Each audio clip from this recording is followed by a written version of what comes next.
Picture this. It's 10 p.m. You've had a long, exhausting week. You don't ask for much, you just want one simple thing, a McFlurry. You pull up to the speaker, you can already taste the vanilla soft serve. You place your order, and then you hear the sentence that haunts late-night drivers everywhere.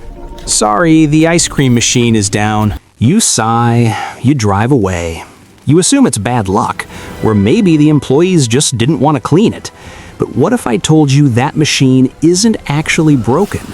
What if I told you it was designed to fail? This isn't just a story about ice cream. This is a story about a secret code, a billion-dollar monopoly, and a lawsuit that shook the fast food world. Welcome to the real reason you can't get your McFlurry. To understand the scam, you have to meet the villain, or the victim, depending on who you ask. This is the Taylor C602 digital ice cream machine. It is the workhorse of McDonald's locations worldwide. And on paper, it is a marvel of engineering. See, old-school ice cream machines were a nightmare.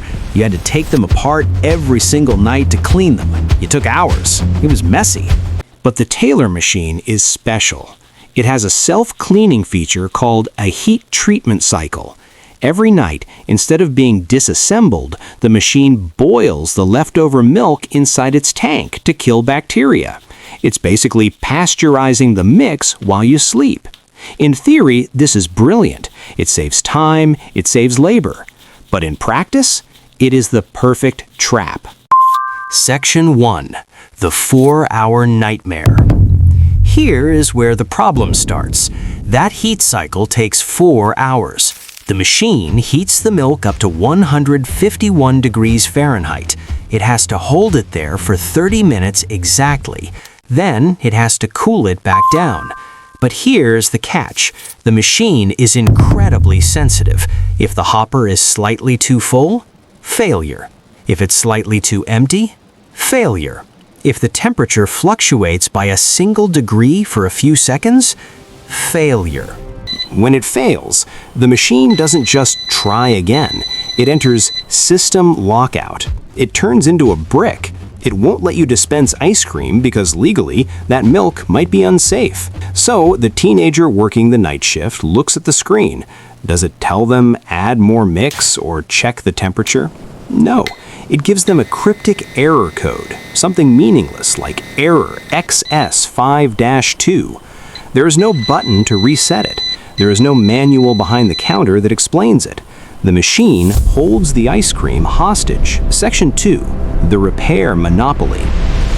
This is where the scam comes in. Since the franchisee can't figure out the code, they have one option. They have to call a certified Taylor technician. These technicians are the only ones with the secret code to unlock the machine. They come in, press a few buttons, maybe change a seal, and bill the franchise owner hundreds of dollars. Investigative reports found that nearly 25% of Taylor's revenue comes from maintenance and repair. Think about that. If they made a machine that never broke, they would lose a quarter of their money. They have a financial incentive to make these machines confusing. They've created a repair monopoly. The owners bought the machine, but they don't control it. Taylor does. Section 3. The hacker solution. But then, two heroes entered the story. A couple of entrepreneurs created a small device called Kitch. It was genius. You plugged it into the secret port on the ice cream machine. It hacked the system. Instead of a cryptic error code, it sent a text message to the owner's phone saying exactly what was wrong. You put too much mix in, or the door seal is loose. Suddenly, franchise owners could fix the machines themselves. The broken signs disappeared. Efficiency went up. Kitch was saving owners thousands of dollars a year. It was a miracle device, and because of that, it had to be destroyed. McDonald's and Taylor didn't like this. They claimed the device was unsafe. They claimed it could hurt technicians. They sent out a memo ordering every franchise to rip out the Kitch devices immediately. They pointed owners back to the expensive cryptic Taylor machines. The Kitch founders sued, alleging a conspiracy to protect that lucrative repair money.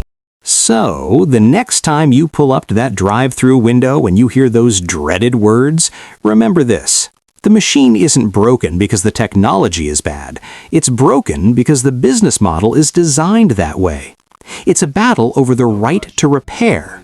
It's about who actually owns the technology we buy. Do you own the machine, or are you just renting the right to use it until it decides to lock you out? Until that changes, that McFlurry is going to remain the most elusive dessert in history. If you want to know more about the hidden economics of your favorite foods, hit that like button and subscribe to Hidden Logic: Surprising Histories. We'll see you in the next one, hopefully with ice cream.